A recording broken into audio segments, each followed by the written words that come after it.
What advice, or I guess what steps have you taken to get your life back to a happy place? What have you done? Well, therapy, definitely. That is a huge one. Another thing is honestly depression medication. That Wow. is something that I only recently got on. And it was like I had been holding my breath for so long after my divorce, where it was like, I have to make enough money just in case he ever quits paying child support. I've never had to fight him on child support. I don't know why that was such a fear of mine. But I have to have all these side projects going, and I just have to do all this stuff. And I was staying busy to avoid feeling how hurt I really was. And so it was like once everything kind of fell into place and I was going to move to Charleston, and my whole family was going to move to Charleston, whereas my ex-husband and my son. And it was like everything finally worked out. That was when I hit the bottom, and that was when I could actually breathe again, and I started feeling that grief for that person that I used to know who doesn't exist anymore. And grief for myself, like just losing that heart that I used to have. And so I felt all those feelings of hopelessness and, not wanting to go forward and everything. And I talked to my doctor, and I've never been on depression medication before. And, having that experience with psychosis, I was very scared about it. And so I just told my doctor, I was just like, this is how I'm feeling. I need, like, whatever thing you think you want to give me a quarter of it.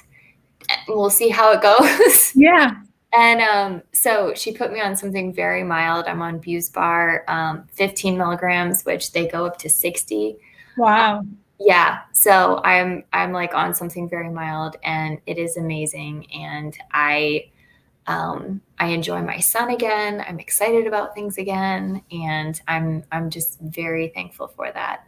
And also, in my relationship now, just being proactive about all the stuff. And I do feel very fortunate that he went through a similar marriage breakdown, because we know all the red flags. We know all the things that we let slide because love covers it. So, it's okay. But as soon as that love is gone, it doesn't go well. And so we're very proactive just about, making sure our communication is good and making sure we hold each other to a really high standard of treatment. So, we all have those days where it's like I'm too stressed out, and so I snap at him or something. And he does not let me off the hook. Like, he's just like, okay, you need to know that this isn't okay. And I'm like, I know, it's really not okay. I'm sorry. As opposed to, other relationships where it's just like, oh, well, you're just a terrible person. No big deal, whatever. Yeah. Like, he's like, I understand your stress, but I'm going to hold you to this high standard, which I cannot tell you how much I appreciate, because it's like a real relationship. It's like, we're not just in it to be with somebody. We're in it because it makes both of us better. I love that. Absolutely love that. Um, Earlier before we started the podcast, you and I were talking about learning from our past experiences. And, you were talking about the position that you hold at the location that you're working at. And, I was just explaining how almost jealous I am of you, because, the experience that you're learning from this is going to be able to help you so much to accomplish the big dreams that you were talking about with me.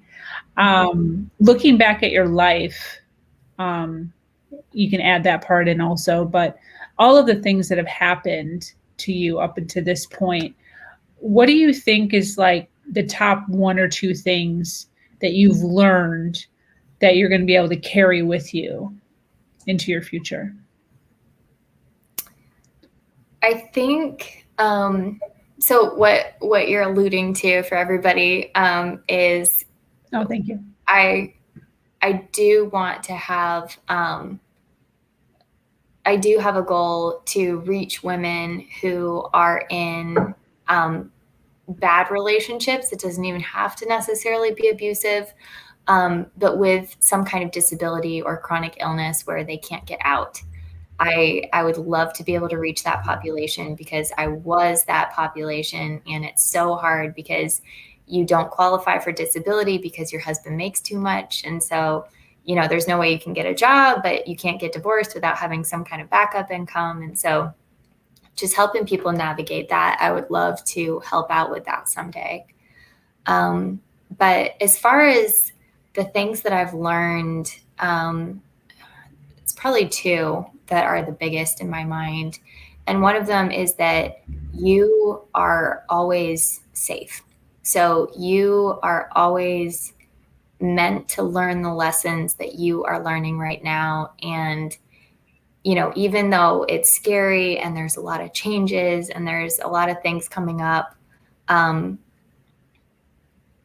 you're always going to end up somewhere. Like it's always going to shake out one way or the other. And so it's like not having that fear, but more of that wide-eyed curiosity where it's like, okay, universe, where are you taking me? Where's this going now? And, just knowing, and I've even felt that with myself, just, if my kid is sick, or if, my job isn't going so well or something, just kind of not having that fear response, but having that curiosity response instead, where it's like, okay, my life could look drastically different in 2 to 3 years. Yeah. Where is it going now? Yeah. And then the other one is just your treatment of yourself and your acceptance of treatment of other people is a blueprint and directions for how people will treat you. Absolutely. And so it's like, if you are not kind to yourself, if you do not respect yourself, if you do not hold yourself to that high standard of treatment, people are going to walk all over you. And they're like, oh, well, I can make these jokes at your expense, or I can, say this about you, or say this to you, or say this about myself in front of you that is, is a negative thing or something. And, I was definitely one of those people in high school and in college where people could walk all over me. And a common thing that I would hear a lot was just, oh, it's just Torie. Like I was just this person that was so easygoing that anybody could treat me any way that they wanted. And it was totally fine because it was just me. And now, you talk to anybody that knows me now, and I'm borderline scary. Like people don't treat me like that anymore. Awesome. Yeah. Absolutely awesome. Did a lot of that knowledge that you have now, as far as your power and your control and your worth, your self-worth, did that come from your therapist? Did that come from reading books, YouTube? Where are you gaining this? A lot of it was definitely my therapist. It was really great. I started, so I grew up, was it Irish Presbyterian? And it was very much, you are born a sinner and there is nothing good about you. And, you better grovel until somebody saves you because you are just totally worthless. And so that none of my family is currently in that same religion anymore, thankfully. But that was kind of what I grew up feeling. And so my therapist was very gentle with me. She knew that that was my background. And it wasn't like, you can do anything, girl power, go girl. It was very like gently letting me see through empathy a lot of the time that I was very worthy as a human being. And then a lot of just studying religions. I've always been fascinated by different religions. And so Buddhism was a really big one for me, and also Taoism, where it's like, you don't have to do anything, and you don't have to say anything like you do in Christianity, where it's like, you got to go through all this stuff, but you do have to be that person. And it was just like, if I am striving every single day to be a good person, that makes me a good person. Like, that's what good people do. And so it wasn't this like, zenith that I finally hit where it's like, oh, good, I'm now a good person. It was like, I'm going to do what a good person does every single day. And that is me being a good person. That is me being the best person I can be. And, it was just kind of a fake it till you make it, where it's like, I might not be worthy. I might not, I honestly have no idea where the cards fall when time ends and, we all come up and show our hand, but I am going to act like I am worthy every single day. And honestly, a lot of it too is just manifesting, like just trying it out, or I would close my eyes and I would imagine something. And then a while later, it would kind of pop up in my life and I would be like, holy cow, I'm really powerful. I love And that. so yeah, it was just kind of a lot of little things just coming in and showing me that we are all people and we are all created absolutely beautiful and powerful and wonderful. And so who am I to say I am not worthy? Like, that's not really my business. So I'm just going to act like I am. Somebody else can have a different opinion. That's okay. I'm going to still act like I am. Absolutely. Absolutely. So awesome. I'd like to ask you questions. I like to confront my guests with advice.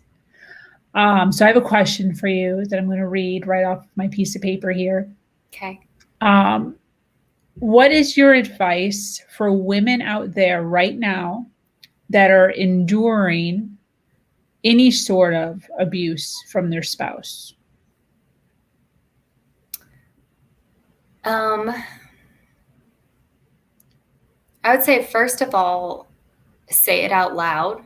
If you are in the type of relationship that I was, it was not always safe to say it out loud. So you don't have to say it to that person. But finding a therapist or a family member or something where you can actually voice that out loud and hear it in the air around you is a really powerful thing. Also, the advice that my therapist gave me, where you just write down things that happen, no judgment, no filler, none of this, oh, I don't know where to go and the finances and, what's going to happen with the kids or anything. Just literally write down what you are enduring every single day. And then also just knowing that when you jump, the net will appear. So if you get out, this is America and it is really freaking hard to starve here. Like I work in a resource center and people call me every single day, saying, I can't pay this. I can't live here anymore. I can't do this. And there are so many grants and provisions out there where you will be caught. Someone will help you. And so just really reaching out and really finding those connections, because that's why I exist at my job, to help people find those connections and those resources that they aren't even sure are out there, and they don't know what they are. So they call me and I tell them what they are. So just like reaching out to, even if it's a hotline or a local, like a local woman's shelter or something, even if it's emotional abuse and you're not even sure if it's abuse yet, like, yeah. Stop Googling it. Just reach out to somebody, tell them what's going on, tell them what you want. And I think that's another thing, is just like not focusing on this is awful, I hate this is awful, I hate this, but more this is what I need, and yes. Focusing on what you want it to look like. And then all the pieces are going to fall into place. All the stepping stones are going to be there right when you need them. Yeah, I totally agree with you. And I love that you're saying, even if you don't quite know, because I think a lot of times as humans who are empathetic, we tend to look at the technicality of the definition of what abuse is. Mm-hmm. So we tend to like Google, abuse. And if it doesn't quite fit all of the categories, or if we don't check off every single one, then we tend to minimize it, which is what you were talking about in the beginning of our podcast. And my whole thought process now, living through what I lived through, is if it doesn't feel right, if it just doesn't feel right, then it just isn't right. It just isn't.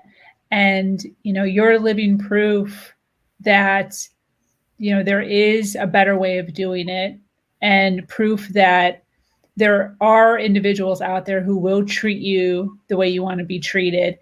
And this whole facade of all the good ones are gone, or, I'm going to be left alone and loveless, is false.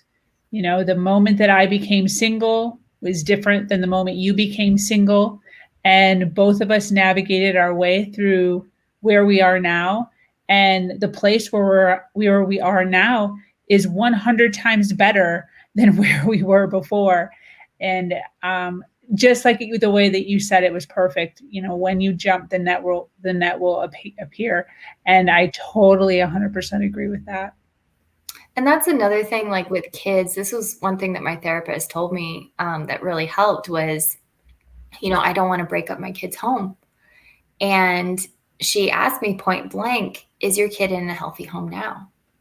And, even if you don't have kids, are you in a healthy home now? Like, are you in a healthy relationship where you're not happy? You're always second guessing yourself. You're not quite sure, you're treated the way you want to be treated. And I mean, leave deserve out of it. Like, how do you want to be treated? Yeah. You don't have to deserve to be treated a certain way or whatever.